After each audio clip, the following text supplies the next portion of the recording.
Hi, so I'm Hi, how Christy are you? with Film Inquiry. How are you? Good, thanks. Hope you're having a wonderful, I don't even know what day it is. Thursday. Yes, Yeah, Thursday. I don't know what day it is either. I just know that I have to be here. Yeah, that makes sense. I'm that age now. They just tell me 11 o'clock, be on the Zoom. Be here. Yeah, Well, congratulations on the movie. You're really thank you. fantastic in it. It was a Thank wonderful you. performance. And you've had a really incredible career. So something I love to know is at this point in your career, what are you really looking for when you get a script that makes you say like, oh, I need to do this project. I want to do this project. And what was it about this one that was fit into that?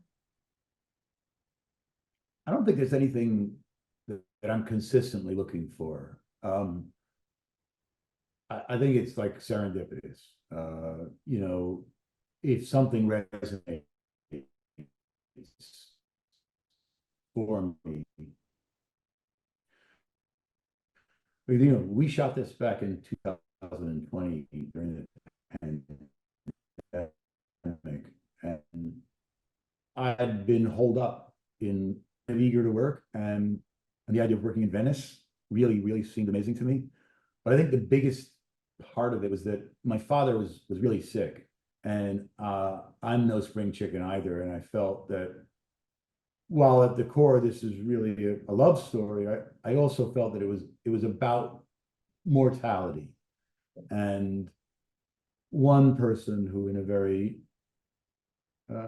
Hemingway way, chooses to um, savor the time he has left with what he wants rather than to spend it trying to hang on to what he has in life. And for him, of course, that's to spend it in Venice, his favorite place in the world, um, uh, and to look for his son.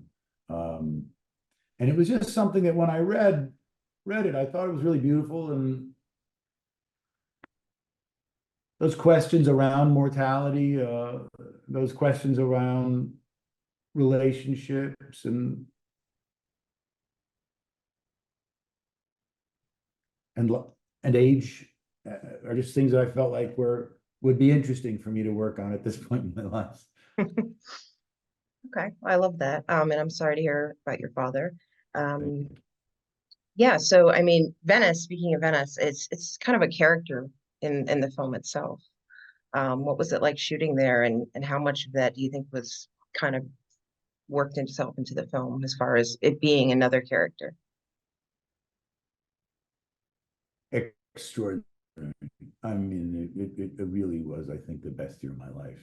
Um, I don't know if you've ever been to Venice, but if you can imagine those streets and those canals empty, we had them to ourselves because of the pandemic. And the only people that were there were Venetians. And it was the most extraordinary experience.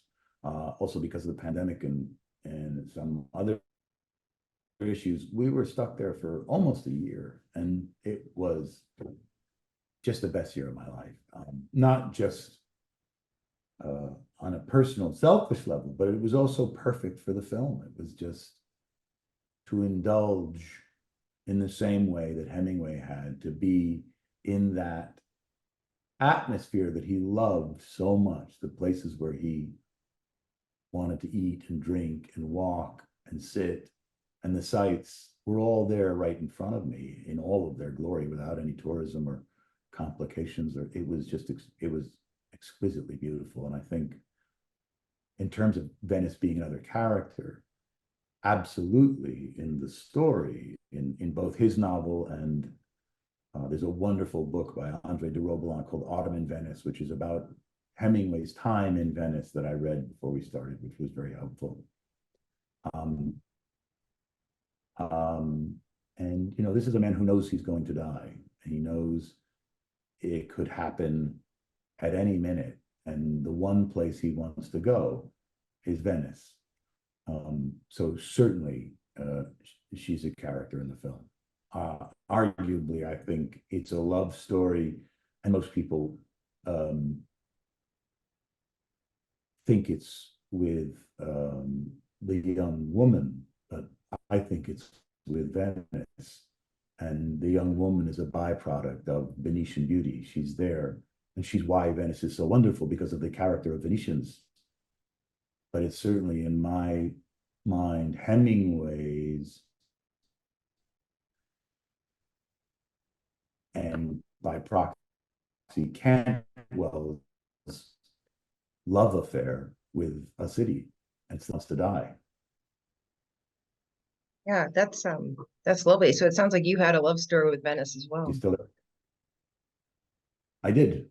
I did. It's pretty irresistible. I mean, its charms are, it's an extraordinary city. Yeah. It's got everything you could possibly want. And then to see it in that space, when there's nobody in it, when it's empty, and you can sort of daydream about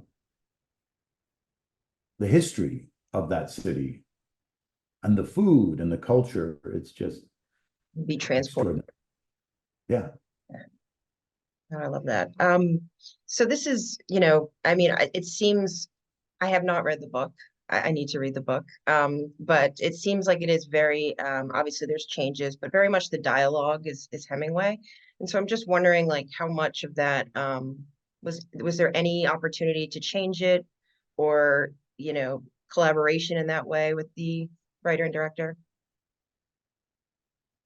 Yeah, well, Paula, who did the first, who did an adaptation of it, is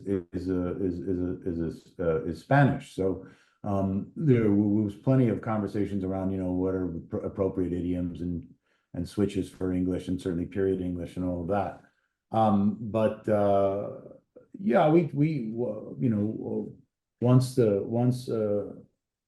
we'd been through a number of revisions, and everybody was happy with the dialogue, and it felt like Hemingway. We tried to stick to the script as much as possible.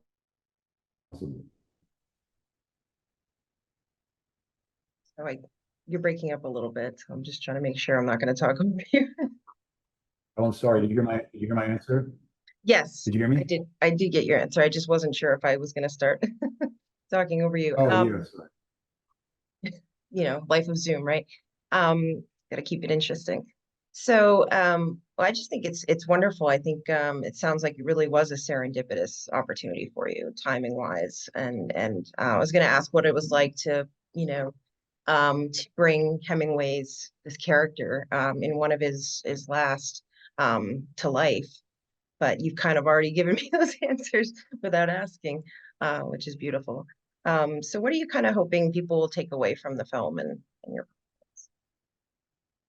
I think it's a great humanist story, and the irony of a man who is projecting such masculinity and gruffness, and um, that there was such longing and aching and yearning and sweetness at the core of what he did. His work was sort of surprising to me, not so much to Paula. I think that she saw that, and that's why she was interested in it as a woman and as a writer and as a filmmaker, that she saw that in him. I think it's also a cautionary tale about violence and war, um, and how we can't take back those actions, the things that we do. For me, as I became more and more involved in the war in Ukraine, that part of it was evocative.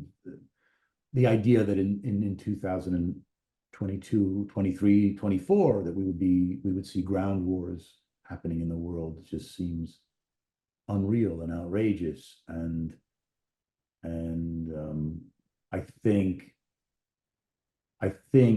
Across the River gives us a taste of the cost that it exacts on the human soul and families and lives. And it also reminds us, what happened in World War II and the sacrifices that people made for democracy deal with fascism and to deal with these authoritarian regimes. I love that book, The Greatest Generation. I think this is an extraordinary generation of men and women who served in the armed forces, particularly for this war. And I think those principles and values are worth celebrating and telling stories about. It's a perfect answer. Thank you very much. I'll try to make it kind of fun. What's your performance that you think you're most or character you're most recognized for? You know, like people come up to you and you're like they call you that character, or It's got to be Ray Donovan or Victor or Sabretooth. Got to be one of those two. Oh, and you were reunited with Danny Houston here, but it was in a different. Yes.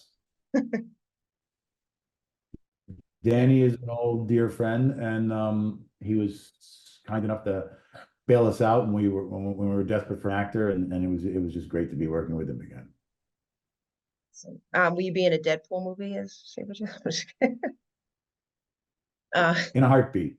In a heartbeat. This wasn't to be this time around. Well, thank you so much for taking the time to speak with me. It was wonderful to meet you, and congrats on the movie. It sounds like it really was a wonderful experience. So that's terrific to hear.